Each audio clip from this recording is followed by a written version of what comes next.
I always knew something would eventually change between us. I just didn't expect it to start with a fogged-up mirror and the wrong turn of a door handle. The bathroom had always been my little escape, not because of its cracked tiles or weak water pressure, but because it was the only place in our apartment where I could just be. In a cramped two-bedroom, peace was rare. I was halfway through brushing my teeth, shirtless, a towel hanging loosely on my hips when the door creaked open. No knock, just that soft scrape of wood against the floor, followed by footsteps that sounded like they belonged there. He did this all the time, walking in without warning. But somehow this time felt different. "Dude, I need my charger," he said casually, like I wasn't standing there half-dressed. He was already halfway in before I could even turn around. Our eyes met in the mirror. His caught mine, surprised, like he hadn't expected to actually see me there. He froze for a second, then looked away too quickly, pretending nothing had happened. As if his gaze hadn't lingered just a little too long. "Top drawer," I mumbled through the toothpaste. He didn't say thanks, just grabbed the charger and left like it was nothing. But it wasn't nothing, my heart was pounding. That was typical of him, showing up at the wrong time, somehow making even the quietest moments feel louder. He had this effortless way of being, laughing at his own bad jokes, sprawled on the couch with his hoodie up and one sock missing, blasting late-night music that somehow made me feel less alone. We'd been roommates for almost a year, thrown together by a university housing app. He was all denim jackets, lazy confidence, and a voice so deep he could make "pass the salt" sound meaningful. I was the opposite, careful, quiet, always overthinking everything. We shouldn't have worked, but somehow we did. Between late-night pizza runs and early morning coffee, we found our rhythm, not quite friends, not just roommates, something in between. A gray space I kept stumbling into without meaning to. And there were moments I couldn't stop replaying. The night he fell asleep beside me during a movie and didn't move away, even when I didn't either. The time our fingers brushed reaching for the same bowl of popcorn. The way he sometimes looked at me, like he knew something I hadn't said out loud. But I buried it. Because what could ever come of it? He dated girls, he teased me about my playlists. He laughed when I organized the fridge by alphabet. Still, every time he stood too close or laughed too hard at something I said, that small, stubborn hope sparked again. This weekend, we were heading upstate for his cousin's graduation. He'd called it a chill escape, just the two of us at his aunt's cabin, separate rooms, obviously. I'd said yes before I really thought it through. Now, with our bags by the door and a half-empty bottle of body wash in my hand, I wondered if this trip would finally push me over the edge I'd been balancing on for months. He knocked on the door frame this time, maybe making up for last time. "Ready in 10, he asked, leaning in with that familiar smirk, half apology, half dare. I nodded, yeah, just finishing up. He disappeared, and I stared at the mirror like it might give me answers. Something was shifting.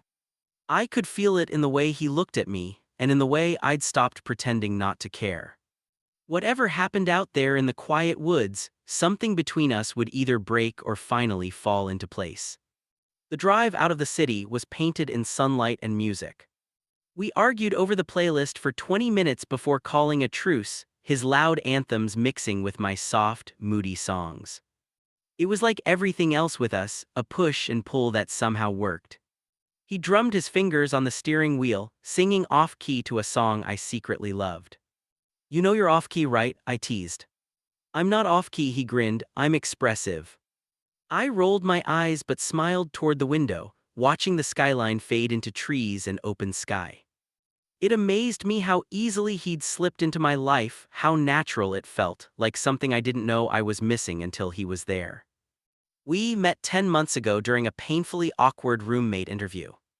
I'd shown up with a checklist. He'd arrived late, coffee in hand, hoodie half-zipped, completely unbothered. I almost said no, until he noticed the graphic novel on my desk and spent 10 minutes talking about the author's other work. He wasn't faking it, he actually knew it, that's what hooked me. Since then, we'd shared groceries, synced laundry days, and fallen asleep on opposite ends of the same couch more times than I could count. I learned the way he tugged at his collar when he was tired, and he noticed how I tapped my pen 3 times before saying something I wasn't sure about. Small things, subtle, almost intimate, but never spoken out loud. The cabin appeared just after noon, a little crooked, tucked into a clearing that smelled of pine and earth. He parked, stretched, and groaned, "God, my back." "You sure you don't want me to drive back?" I offered. He raised a brow. "You mean after you said you don't trust me behind the wheel, you meant that lovingly, right?" I laughed and grabbed my bag. Inside, the cabin was warm and cozy. His aunt had left snacks and a note about the canoe key. He dropped his backpack on the couch. "2 bedrooms," I said, reading the signs on the doors. "Oh, about that," he began, avoiding eye contact. "One's being renovated, ceiling issue, guess we're sharing." I froze. "You're kidding." He shrugged. "Only 1 bed, but it's huge. Don't worry, I don't snore." "I've heard you snore," I said, trying to sound amused. He grinned. "Then it's fair." He wasn't wrong. We'd fallen asleep on the same couch more than once. Still, this felt different. The space was small, the air heavier somehow. "I can sleep on the floor," I offered, though the thought made my back ache already. He leaned against the doorway, arms crossed, eyes steady. "No need, we'll make it work unless you're scared you'll roll over and cuddle me in your sleep." I laughed as if. But the way his lips curved told me he wasn't entirely joking. The rest of the day passed in that same strange mix of comfort and awareness. We unpacked, ate chips on the porch, and failed miserably at skipping stones across the lake. Something was changing, slowly, quietly, and I couldn't tell if it scared me or if it finally felt right. I took photos of the trees while he struck ridiculous, dramatic poses in front of them, pretending to be a model. He made me laugh harder than I wanted to admit. And yet, beneath all that noise and laughter, there was a quiet hum, a steady awareness of how close he was. How easy it would be to reach out and touch him. And how dangerous that thought had become. That night, we got ready for bed in the tiny bathroom, sharing the single sink. He stood beside me, brushing his teeth, shirtless, hair still damp from his shower. Our shoulders bumped once, then again.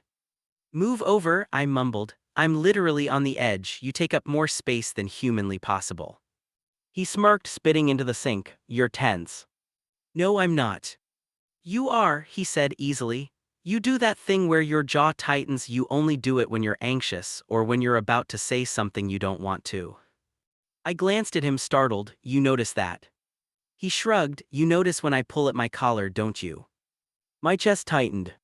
For a moment, all I could do was stare at the sink. "Yeah," I said softly, "I guess I do." He looked at me through the mirror. "You're not that hard to read," he said quietly. "You just think you are." I didn't know how to respond to that, so I didn't. We crawled into bed on opposite sides. The mattress was firm but surprisingly comfortable. The only sounds were the rustle of leaves outside and the soft rhythm of our breathing. He lay on his back, hands behind his head, staring at the ceiling. "You good?" he asked after a while. "Yeah," I said. But I was. Because every inch of space between us felt like a lie. And part of me wondered if he felt it too. The next morning, we set out to hike the trail that looped around the lake. Mostly because he wouldn't stop teasing me about needing real fresh air before my city lungs gave out. I packed water and snacks while he filled a small daypack, cracking jokes and tossing a banana at me like we were heading out on some great expedition. The trail started easy, sunlight filtering through tall trees, the ground soft with pine and moss.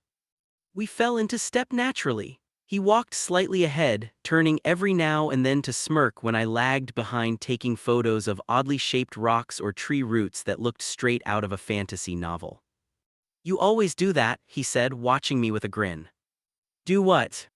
"Take a photo, stare at it, then take another from the exact same angle. I like finding the right frame." He gave a dramatic sigh, so artistic, so tortured. "Shut up," I said, but I couldn't help smiling. That was us, easy teasing, easy silence. But today, something else lingered underneath it. A current I couldn't ignore. Maybe it was the way he grabbed my wrist to pull me along when I slowed down, his touch warm and casual, but impossible to stop thinking about. Maybe it was the way I watched his shoulders move under his shirt. Or how the back of his neck flushed when he laughed too hard. Or maybe it was just that no matter how much I told myself we were only friends, every part of me wanted more. We reached a rocky overlook about halfway through. The view opened wide, endless trees, the shimmer of the lake in the distance, the sky still and bright. I sat on a flat stone, sipping water, trying not to let the silence feel too heavy. He nudged my foot lightly. Told you this was a good idea. Yeah, I said. He studied me. You've been quieter lately, he added. Figured you needed a reset or something. I looked at him surprised. You noticed that too. He shrugged, eyes steady. You don't talk as much when something's on your mind. I almost said something then, almost let everything spill out. But the words caught in my throat like they always did. He looked away first, stretching as he stood. Come on, he said, let's see if we can make it to the stream before noon. We didn't make it. 10 minutes later, we came to a narrow bend where the trail had eroded from a small landslide. The dirt looked unstable, and we both hesitated. I think we can still cross, he said, stepping forward before I could protest. The second his foot hit the edge, the ground gave way. He stumbled, arms flailing, and I lunged instinctively, grabbing his forearm and pulling with more strength than I knew I had. He crashed into me hard, and we fell backward into the dirt in a tangled heap. I felt every inch of him, his chest pressed to mine, his sharp inhale, his hand gripping my side like he was still steadying himself. Neither of us moved. Jesus, I breathed. He laughed softly, still sprawled on top of me. You really don't like nature, huh? You almost fell off the trail, I snapped. Why would you step there? I thought it would hold. Well, it didn't. He shifted to roll off me, but not before his hand brushed across my stomach, a fleeting touch that made my skin tighten and my breath catch.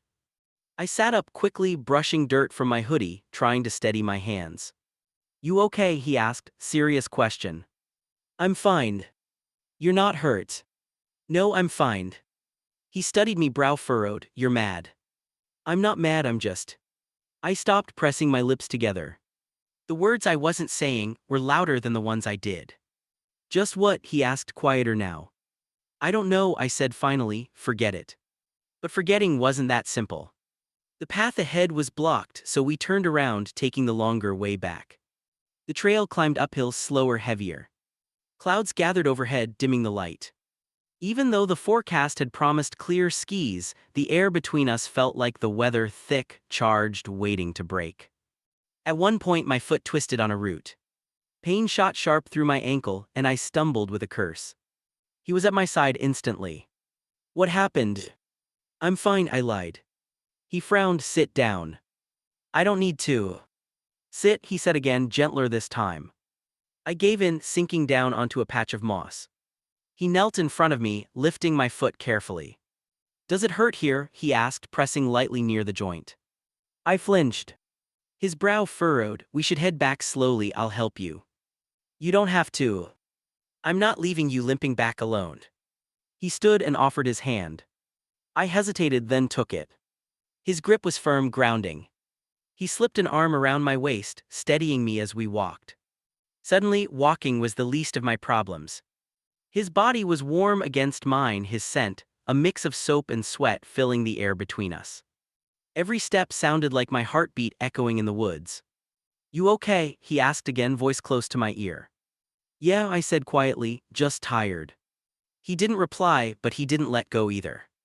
By the time we made it back to the cabin, my ankle throbbed and my thoughts were worse.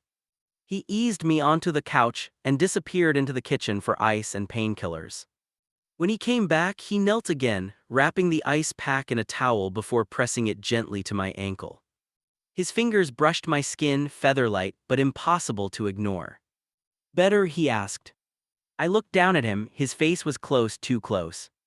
I could see the freckles across his nose, the faint stubble on his jaw, the crease of worry between his brows. Yeah, I said softly, thanks. He didn't move away, not right away. His eyes caught mine and something passed between us, raw, unspoken. I felt it. And I knew he did too. He broke the silence with a small smile. Guess I'm not totally useless. You never were, I said, softer than I meant to. We stayed there a second too long. His hand still near my leg. His gaze still locked on mine. And though neither of us said anything, the quiet said enough. Something had shifted, and there was no going back. By the time the sun dipped behind the trees, the cabin was wrapped in gold and shadow. I sat on the couch, ankle propped up, pretending to scroll through my phone, mostly just staring at the same screen. He moved around the kitchen, throwing together dinner, boxed mac and cheese and leftover chicken. It was quiet, too quiet, the kind of silence that didn't feel comfortable anymore. He leaned against the counter, arms crossed, watching me. Or maybe studying me. He'd been doing that more since the hike, looking at me like I was a puzzle he was finally starting to solve. I tried to look fine, unbothered. Like I wasn't replaying every second of him pressed against me on that trail. "Want me to bring your plate when it's ready?" he asked, his voice low. "Sure," I said. He nodded and turned away. I watched his back, the slope of his neck, and tried not to think about how badly I wanted to say something. I didn't know when it started, this quiet fall into something I couldn't name. Maybe it had always been there, hiding beneath our jokes, routines, and late-night messages, but it wasn't funny anymore, it was real, and it scared me. Dinner passed in fragments of small talk. I pushed food around my plate, pretending to eat. He barely touched his. The silence between us wasn't comfortable this time. It was heavy, like both of us were waiting for something to break. After the dishes, he grabbed 2 beers from the fridge and handed me one without a word. Then he slid open the back door. "Come outside for a sec," he said. "The sky's clear now." I hesitated, then followed him. His hand brushed mine, steady, warm, as he guided me out onto the porch. The night air was cool, filled with pine and damp earth. Above us, stars shimmered against the deep blue sky. We stood there for a while, shoulder to shoulder, sipping beer and saying nothing. Then he spoke. "I thought you were mad earlier." "I wasn't," I said quietly. "You didn't say much after I almost fell." "I was just scared." He turned toward me, scared I'd get hurt. I exhaled slowly, scared something would happen and I wouldn't know what to do with it. He studied me for a moment, eyes soft but searching. "You've been different lately." "So have you," I replied. I set my bottle down on the railing. My hands were trembling. "You've been looking at me differently, touching me more, like you're trying to say something." He didn't deny it, he didn't need to, the silence said enough. "Why?" I finally asked. He took a slow breath before answering. "Because I'm confused, because I've been feeling something I don't know how to name, and I've been trying not to." My heart thudded in my chest. "You're not the only one," I whispered. He stepped closer. "You feel it too." I nodded. For a while now, I just didn't want to ruin what we have. The world seemed to shrink around us until it was just him and me, and all the things we'd never said. He ran a hand through his hair, eyes flicking away. "I've never felt this way about a guy before." "I know. I don't even know what this is. I just know that when you go quiet, I feel like I'm losing something that matters." "You never lost me," I said softly. He looked at me again, eyes raw and honest. "I think about you more than I should, the way you bite your lip when you're thinking, how you talk in your sleep when you're stressed. I catch myself wanting to be near you for no reason at all." "That's not stupid," I said, my voice trembling. "It feels like it should be," he murmured. "Because this wasn't supposed to happen. You're my friend, you're safe, but now I can't stop wondering what it would feel like to." He stopped himself, searching my face. "Is it okay to say that?" I nodded. "Yeah, it's okay." His voice lowered, almost a whisper. "So what do we do with this?" I took a deep breath. "We stop pretending it's not real." He stepped closer, slow, cautious, as if waiting for me to pull away. I didn't. His hand brushed my waist, my heart skipped, our foreheads met. "I'm scared," he said quietly. "Me too," I breathed, "but I still want to try." And then he kissed me. It wasn't perfect or planned, it was hesitant, unsure, but it was real. When I kissed him back, something inside both of us finally gave in. His hands tightened gently at my sides, mine tangled in his hair. The world tilted and settled again, softer this time. When we pulled apart, breathless, he smiled, that small, lopsided smile I'd memorized long ago. "That was," he started. "Yeah," I laughed softly, "it really was." He laughed too, almost shy. "God, I've wanted to do that all day." "Then what took you so long?" I was waiting for a sign. "You didn't need one," I whispered. I've been here the whole time. He kissed me again, slower, certain this time. The air inside the cabin felt warmer after that. We sat on the couch, our shoulders touching, legs stretched out, the space between us easy now. Every small glance carried a truth we'd both avoided for months. After a while, he nudged me with a grin. So, was that kiss okay, or should I try again now that I've got some practice? I smirked. You're really asking for a performance review. I'm just saying I'm a fast learner. I laughed, shaking my head. You're ridiculous. He leaned closer. And you love that about me. I really do, I said softly. He grew quiet, his thumb tracing small circles over my hand. This feels crazy. The best kind of crazy, I said. He squeezed my hand. I meant what I said earlier. I've never felt this way before, not about anyone. Does that scare you? I asked. He thought for a moment. Yeah, he said honestly, but not enough to stop. I smiled. I was scared too, scared that saying something would ruin everything, but staying quiet started to hurt more. He nodded, eyes steady on mine. I don't want to go back to before. Me neither, I whispered. He shifted closer, pulling my hand into his lap. So, what now? I smiled. Now we figure it out slowly together. He smiled back. You always say that together. I mean it, I said. I know, he replied, squeezing my hand. And for the first time, it felt like we were finally exactly where we were meant to be. Then he lifted my hand and kissed the back of it, soft, certain, and my heart stuttered again. There was something about that quiet closeness that felt even more intimate than the kiss itself. The space between us had changed, more open, more fragile, more real, and somehow safer than ever. People might be surprised, he said after a pause. Us, I asked.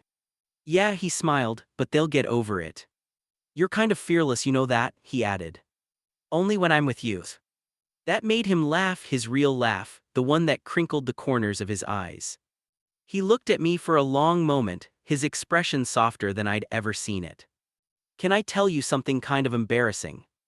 I raised an eyebrow. You just kissed me under the stars, go ahead. He scratched the back of his neck, a little sheepish. Last month I almost told you how I felt. You'd fallen asleep on the couch during that dumb sci-fi movie. And I just sat there thinking, this is it. This is the person I want to fall asleep next to for a long time. I stared at him, my voice small. Why didn't you say something then? He shrugged lightly. Because you looked peaceful and I was terrified. I leaned my head on his shoulder. You should have said it. Yeah, he said softly, but I think I like how it happened better. Me too. The fire crackled quietly in the corner, low and warm. I shifted, resting my head in his lap, and he didn't hesitate. His fingers slid gently through my hair, combing slow and careful. What happens when we go back? He asked after a while. Real life, friends, family, the whole thing. We take it one step at a time, I said. No pressure, just honesty. He nodded quietly. I don't want to be confused anymore. Then don't be, I whispered. You want this right? He asked, his voice low. He looked down at me, eyes full of something bright and heavy all at once. I do, I said, and somehow that was all I needed to hear. We didn't have all the answers, there would be awkward moments, hard conversations, things to figure out. But right then, none of that mattered. What mattered was his thumb tracing slow circles on my shoulder. Our breaths falling in rhythm, and the way I finally felt like I wasn't hiding anymore.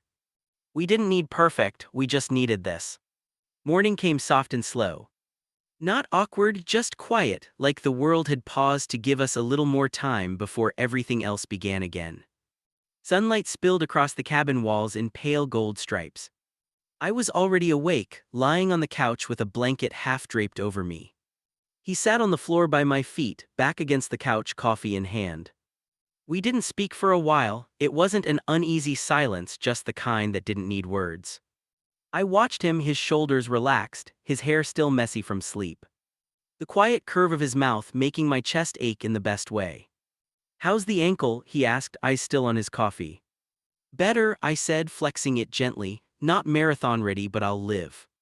He smiled, glancing up. Good, I'm enjoying having an excuse to baby you. I snorted, you're enjoying it a little too much. He grinned and leaned his head back against the couch where my hand rested. His cheek brushed my fingers. You know, he said. I didn't pull away. I tilted my head, meaning. We could leave later, no rush. You sure? You were the one who said we had to be out by 10.